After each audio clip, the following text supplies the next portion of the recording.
Hello students, इस video में random variable और प्रोबेबिलिटी डिस्ट्रीब्यूशन के बारे में हम डिटेल में डिस्कस करेंगे। तो आइए इंट्रोडक्शन इसका स्टार्ट करते हैं। तो देखिए, प्रोबेबिलिटी डिस्ट्रीब्यूशन को समझने से पहले हमें सबसे पहले रैंडम वेरिएबल का मीनिंग समझ आना चाहिए। तो देखिए, रैंडम वेरिएबल का डेफिनेशन क्या कहता है। कह रहा है कि a random variable is a function. Random variable जो है वो क्या है, एक तरह का फंक्शन है whose domain is the sample space. मतलब कि उसका डोमेन जो होगा वो सैम्पल स्पेस होगा ऑफ ए रैंडम एक्सपेरिमेंट। मतलब कि जो रैंडम एक्सपेरिमेंट हम करेंगे उसका क्या होगा, सैम्पल स्पेस होगा। And whose range is a subset of real number. मतलब कि उसका रेंज क्या होगा, सबसेट ऑफ रियल नंबर होगा। और देखिए सेकेंड डेफिनेशन क्या कहता है, it is a real valued function. यह एक रियल वैल्यूड फंक्शन है whose domain is a sample space of random experiment. तो दोनों के दोनों डेफिनेशन में ज़्यादा डिफरेंस नहीं है, थोड़ा सा डिफरेंस है बस। तो देखिए, आइए रैंडम वेरिएबल और इसके एक्सपेरिमेंट को पहले समझते हैं। तो देखिए उसने क्या कहा है, a random variable is a function whose domain is a sample space. मतलब कि सबसे पहले हमें क्या करना पड़ेगा, एक एक्सपेरिमेंट करता हूँ मैं। देखिए, tossing a coin tossing a coin thrice.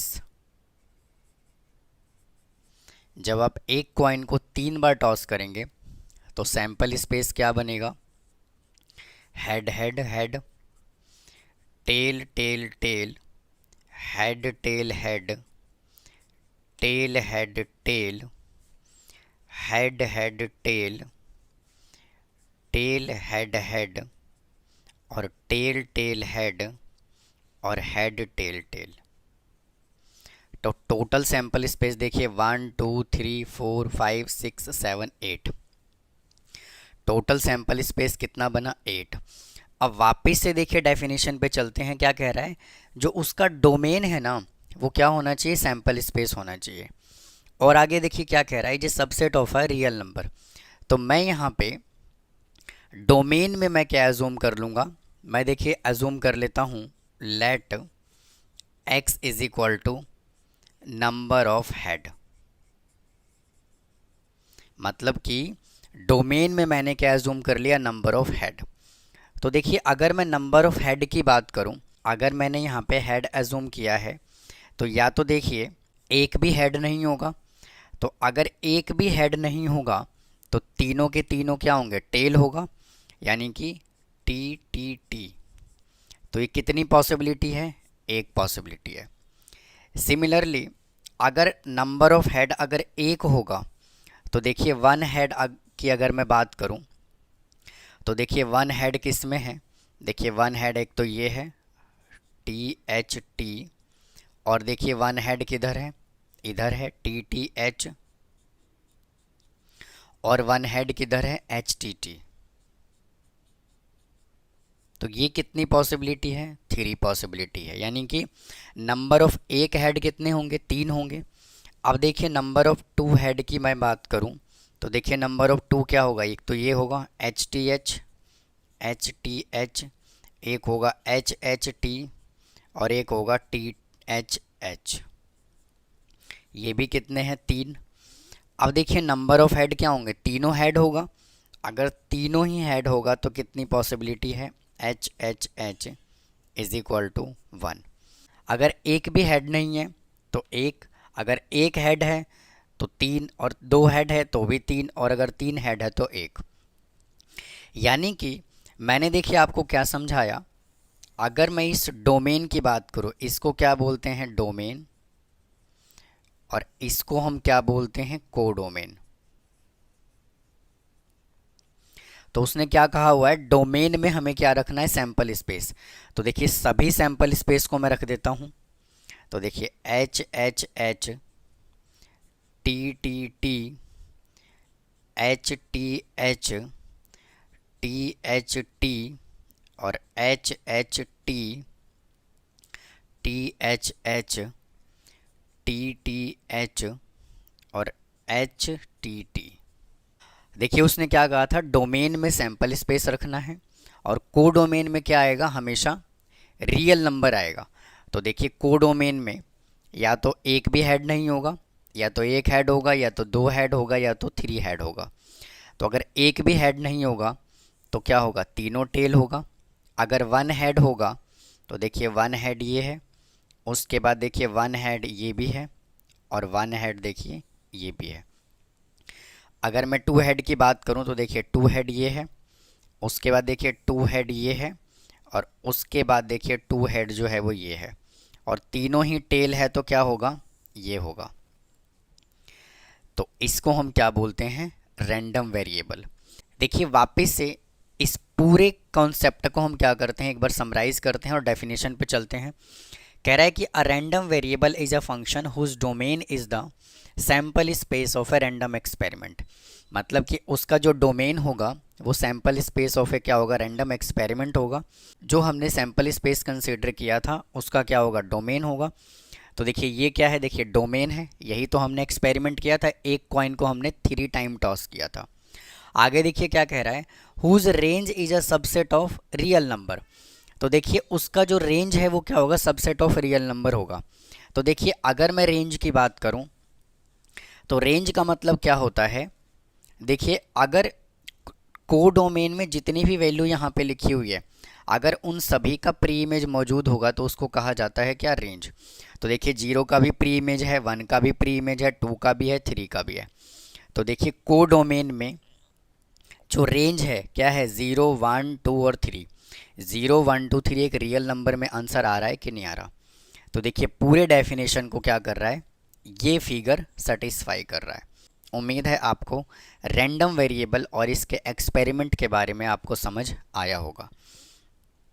अब देखिए अगर मैं प्रोबेबिलिटी डिस्ट्रीब्यूशन की बात करूं तो देखिए प्रोबेबिलिटी डिस्ट्रीब्यूशन क्या होता है, जो हमने यहाँ पे रैंडम एक्सपेरिमेंट के कॉन्सेप्ट को समझा है, इसके आगे बात करते हैं प्रोबेबिलिटी डिस्ट्रीब्यूशन होता क्या है। प्रोबेबिलिटी डिस्ट्रीब्यूशन की अगर मैं बात करूं तो देखिए हम क्या करते हैं, इसका एक टेबल बनाते हैं।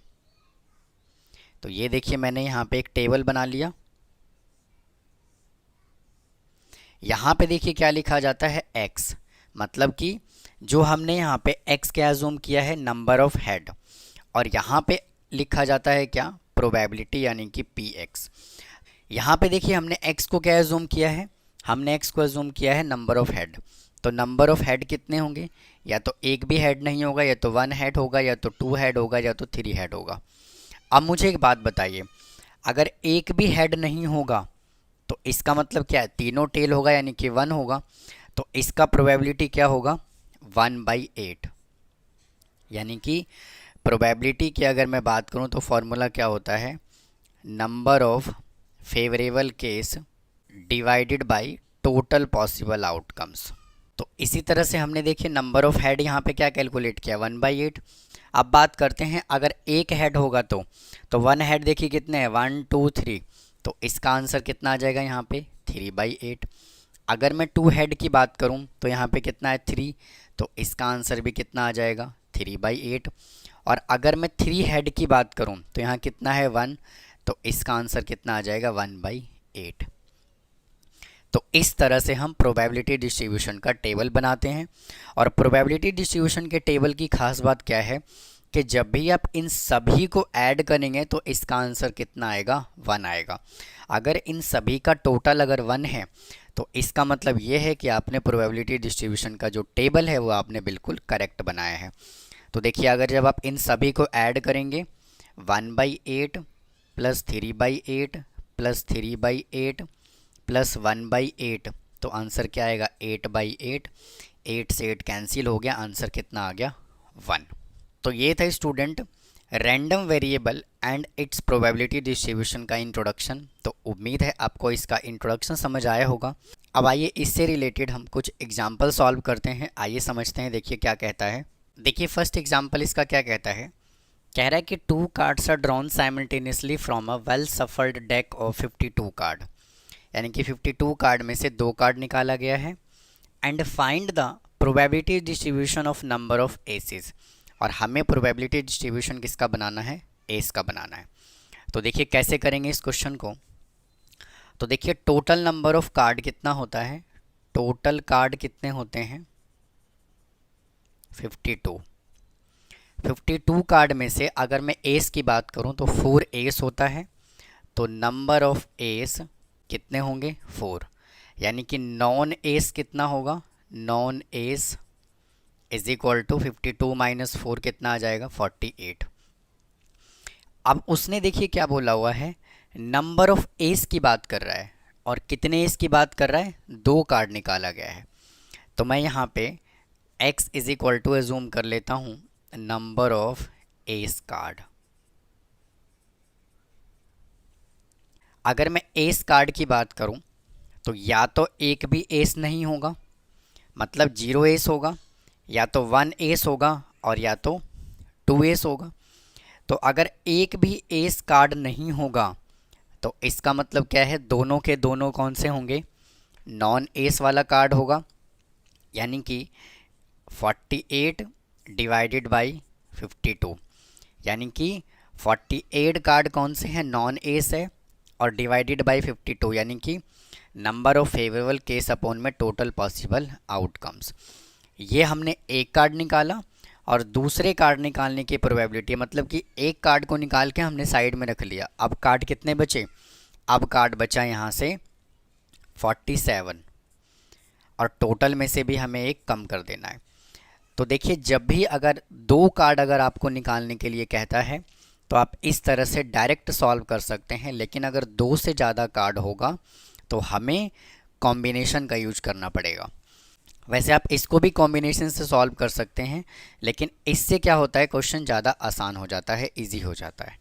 तो इसको देखिए सिंपलीफाई कर लेंगे, तो इसको 4 से कैंसिल करेंगे तो आ जाएगा 12, इसको 4 से करेंगे कैंसिल तो कितना आ जाएगा 13, फिर इसको कैंसिल करेंगे तो आ जाएगा 17, और इसको कैंसिल करेंगे तो आ जाएगा 4। तो इसको मल्टीप्लाई करेंगे तो कितना आएगा 188 डिवाइडेड बाई 221। अब देखिए अब एक कार्ड जो है वो क्या होगा, एस होगा। तो देखिए अगर फर्स्ट कार्ड अगर एस होगा तो सेकंड कार्ड क्या होगा, नॉन एस होगा। और देखिए सेकंड केस इसका क्या बनेगा, अगर फर्स्ट कार्ड इसके अंदर नॉन एस होगा तो सेकंड कार्ड क्या होगा, एस वाला होगा। तो देखिए अगर फर्स्ट कार्ड एस होगा तो एस है कितना 4 है, तो यहाँ पे आ जाएगा 4/52 इंटू, और सेकंड कार्ड यहाँ पे नॉन एस है, तो नॉन एस है कितना 48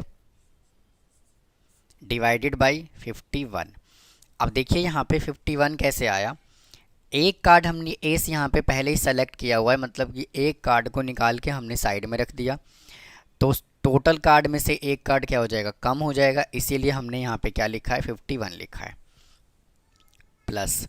अब देखिए नॉन एस है, तो नॉन एस कितना होगा 48, तो यहाँ पे आ जाएगा 48 डिवाइडेड बाई 52 इंटू, और एस कितना है 4, तो यहाँ पे आ गया 4 डिवाइडेड बाई, और टोटल में से हम एक कम कर देंगे। इसको कर लेते हैं सिंप्लीफाई, तो 4 से कैंसिल हो जाएगा 13 पे, इसको देखिए 3 से कैंसिल करेंगे 16 आएगा यहाँ पे, इसको कर देंगे कैंसिल तो आ जाएगा 17। सिमिलरली देखिए 4 1 जा 4, 4 13 जा 52, इसको 3 से कैंसिल करेंगे आएगा 16, इसको कैंसिल करेंगे आएगा 17, इज इक्वल टू 16 अपॉन, इसको मल्टीप्लाई कर लेंगे तो कितना आ जाएगा 17 into 13 221 plus 16 upon 221 is equal to 32 upon 221। अब देखिए अगर दोनों के दोनों क्या होंगे, एस होंगे, तो देखिए 4 एस है तो 4 अपॉन 52 इंटू 3 अपॉन 51, यानी कि एक एस को हमने निकाल के साइड में रख दिया। तो अब नंबर ऑफ एस बचा 3, और टोटल में से भी एक कम कर देना है, तो आ जाएगा यहाँ पे 51। इसको कैंसिल करेंगे 3 1 जा 3, और 3 से 17 पे कैंसिल हो जाएगा, 4 1 जा 4, और ये चला जाएगा 13 पे, तो यहाँ से आ गया 1/221। अब क्या करना है, हमें प्रोबेबिलिटी डिस्ट्रीब्यूशन बना लेना है टेबल। तो ये देखिए मैंने इसका एक टेबल बना दिया, तो यहाँ पे आ गया x, यहाँ पे आ गया px, या तो एक भी एस नहीं होगा, या तो 1 होगा, या तो 2 होगा। अगर एक भी एस नहीं होगा तो इसका आंसर कितना है, देखिए 188/221, 188/221। अब देखिए अगर वन एस होगा तो इसका आंसर कितना होगा, 32/221, 32/221। और अगर दोनों ही एस होगा तो इसका आंसर क्या है, 1/221। तो ये देखिए अपना आंसर आ गया। अगर पी एक्स का टोटल अगर 1 आ जाता है सम करने के बाद, तो इसका मतलब ये है कि ये प्रोबेबिलिटी डिस्ट्रीब्यूशन बिल्कुल एक्यूरेट है। तो देखिए 1 और 3 और 3 और 8 कितना होता है 1, तो यहाँ पे आ गया 1, कैरी आ गया 1। 3 और 8 कितना होगा 11, 11 और 1 12, और फिर 1 और 1 2, डिवाइडेड बाई 2 2 1, इससे कैंसिल हो गया। तो इसका आंसर कितना आ गया 1। तो ये था स्टूडेंट एग्जाम्पल नंबर 1। आइए एग्जाम्पल नंबर 2 सॉल्व करते हैं। देखिए क्या कह रहा है, from a lot of 10 bulb, एक 10 बल्ब का लॉट है जिसमें से 3 बल्ब जो है वो क्या है, डिफेक्टिव है। A sample of the 2 bulb is drawn, यानी कि कितने बल्ब निकाले गए हैं, 2 बल्ब निकाला गया है। Find the probability distribution of defective bulb, यानी कि डिफेक्टिव बल्ब का हमें प्रोबेबिलिटी बताना है। तो देखिए इसके अंदर टोटल बल्ब कितना है, टोटल बल्ब इसमें है 10, और ये 10 बल्ब में से 3 है वो डिफेक्टिव है, यानी कि 3 बल्ब जो है वो क्या है, डिफेक्टिव, 3 डिफेक्टिव। इसका मतलब क्या है, 7 बल्ब जो होगा वो नॉन डिफेक्टिव होगा। तो वापस से देखिए इस क्वेश्चन में उसने कितने बल्ब निकाला है, 2 बल्ब निकाला है। तो मैंने आपको क्या कहा था लास्ट एग्जाम्पल में कि जब भी आपसे 2 बल्ब निकाले, 2 कार्ड निकाले, तो आप डायरेक्ट सॉल्व कर सकते हैं। लेकिन मैंने ये भी कहा था कि इसको हम कॉम्बिनेशन की हेल्प से भी सॉल्व कर सकते हैं। तो इस क्वेश्चन को हम कॉम्बिनेशन से सॉल्व करेंगे। आप इसको डायरेक्ट सॉल्व करके कमेंट बॉक्स में मुझे इसका आंसर बताएंगे। तो आइए मैं इसको कॉम्बिनेशन से सॉल्व करता हूँ। तो देखिए x इज इक्वल टू, मैं जूम कर लेता हूँ, number of defective bulb, defective bulb. तो देखिए सबसे पहले क्या कंसीडर किया जाएगा, एक भी डिफेक्टिव नहीं होगा, यानी कि P X is equal to 0, यानी कि एक भी डिफेक्टिव नहीं होने की प्रोबेबिलिटी क्या होगी, यानी कि दोनों के दोनों बल्ब क्या होगा, नॉन डिफेक्टिव होगा। तो देखिए नॉन डिफेक्टिव बल्ब है कितना, 7 है यहाँ पे। तो यहाँ पे आ जाएगा 7, कॉम्बिनेशन लगाएंगे 7C2 डिवाइडेड बाई 10C2, यानी कि number of favourable case upon total possible outcomes हमने देखिए यहाँ पर भी लगाया है। और टोटल एक भी डिफेक्टिव नहीं होगा, तो इसका मतलब 7 के 7 क्या होंगे, नॉन डिफेक्टिव।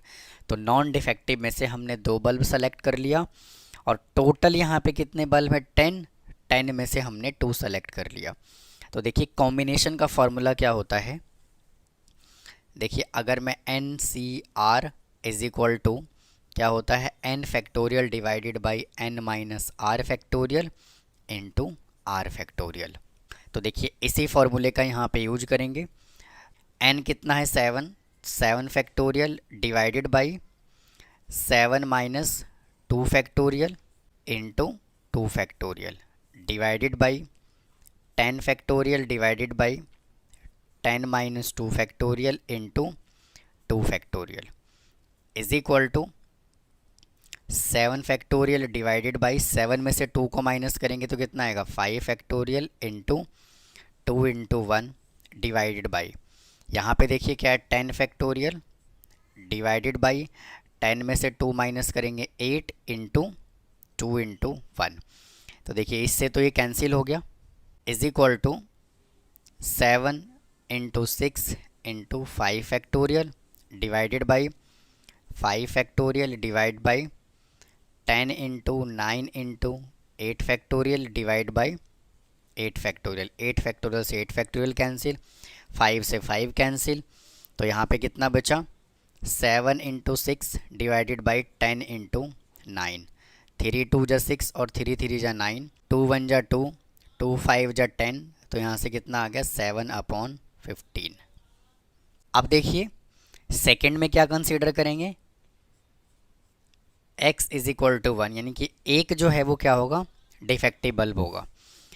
तो देखिए एक बल्ब अगर डिफेक्टिव होगा तो इसका मतलब क्या है, एक नॉन डिफेक्टिव होगा। तो देखिए वन बल्ब जो होगा वो उसके अंदर क्या होगा, डिफेक्टिव होगा। यानी कि डिफेक्टिव बल्ब है कितने, 3 है। तो 3 बल्ब में से हमने एक बल्ब सेलेक्ट कर लिया क्या, डिफेक्टिव, इनटू अब नॉन डिफेक्टिव कितना है, 7, और 7 में से हमने एक बल्ब सेलेक्ट कर लिया non defective, divided by 10C2। यहाँ पे देखिए फॉर्मूला पुट कर लेंगे तो आ जाएगा 3 factorial divided by 3 minus 1 factorial into 1 factorial into 7 factorial divided by 7 minus 1 factorial into 1 factorial divided by 10 factorial divide by 10 minus 2 factorial into 2 factorial is equal to 3 factorial यहाँ पे एज इट इज़ आ जाएगा, divided by 3 में से 1 को minus करेंगे 2 factorial into 1 factorial into 7 factorial divided by 6 factorial into 1 factorial divided by 10 factorial as it is, divided by 10 में से 2 को माइनस करेंगे तो कितना आएगा, 8 factorial into 2 factorial is equal to 3 into 2 factorial divided by 2 factorial into 1 into 7 factorial है यहाँ पे, तो 7 into 6 factorial divided by 6 factorial into 1 divide by 10 को 8 तक ओपन करेंगे, 10 into 9 into 8 factorial divided by 8 factorial into 2 into 1। तो देखिए ये 2 से 2 कैंसिल हो गया, 6 से 6 कैंसिल हो गया, और यहाँ पे 8 से 8 कैंसिल हो गया, 2 से कैंसिल हो गया कितने पे, 5 पे। तो यहाँ पे क्या बचा, 3 into 7, 3 into 7 divided by 5 into 9। तो देखिए 3 1 जा 3 और 3 3 जा 9, तो कितना आ गया यहाँ से 7/15। इसका थर्ड केस क्या होगा, P into x is equal to 2, यानी कि दोनों बल्ब जो होंगे वो क्या होंगे, डिफेक्टिव होगा। तो टोटल डिफेक्टिव बल्ब है कितने, 3, तो यहाँ से आ जाएगा कितना, 3C2 divided by 10C2 is equal to 3 factorial divided by 3 minus 2 factorial into 2 factorial divided by 10 factorial divided by 10 minus 2 factorial into 2 factorial is equal to 3 factorial divided by 1 factorial into 2 factorial divide by 10 factorial divide by 8 factorial into 2 factorial is equal to, देखिए 3 फैक्टोरियल को break कर लेंगे, 3 into 2 factorial divided by 2 factorial divide by 10 into 9 into 8 factorial divide by 8 factorial into 2 into 1। ये 2 से 2 cancel हो गया, 8 factorial से 8 फैक्टोरियल कैंसिल हो गया, 2 से कैंसिल हो गया ये 5 पे, तो यहाँ पे कितना आ गया, 3/5 इंटू 9, 3 1 जा 3, 3 3 जा 9, तो कितना आ गया 1/15। तो अब हम क्या करेंगे, इसका एक बना लेंगे प्रोबेबिलिटी डिस्ट्रीब्यूशन टेबल। तो मैं देखिए यहाँ पे बना लेता हूँ एक प्रोबेबिलिटी डिस्ट्रीब्यूशन टेबल। यहाँ पे आ गया x और इधर आ गया px। x में देखिए तो एक भी डिफेक्टिव नहीं होगा, ये तो 1 होगा या तो 2 होगा। तो अगर एक डिफेक्टिव होगा तो इसका आंसर हमने देखिए कितना निकाला, 7/15, 7/15। अब देखिए अगर एक डिफेक्टिव होगा तो क्या निकाला, 7/15 अगेन, और अगर दोनों ही बल्ब डिफेक्टिव होंगे तो क्या निकाला, 1/15। तो यहाँ से आ जाएगा 1/15। तो ये देखिए इस क्वेश्चन का आंसर आ गया। तो ये था random variable and probability distribution का डिटेल इंट्रोडक्शन। तो उम्मीद है आपको समझ आया होगा। अगर आपको कोई डाउट है तो प्लीज़ कमेंट बॉक्स में कमेंट करें, मेरे वीडियो को लाइक करें, चैनल को सब्सक्राइब करें। मिलता हूँ किसी और वीडियो में। थैंक यू, धन्यवाद।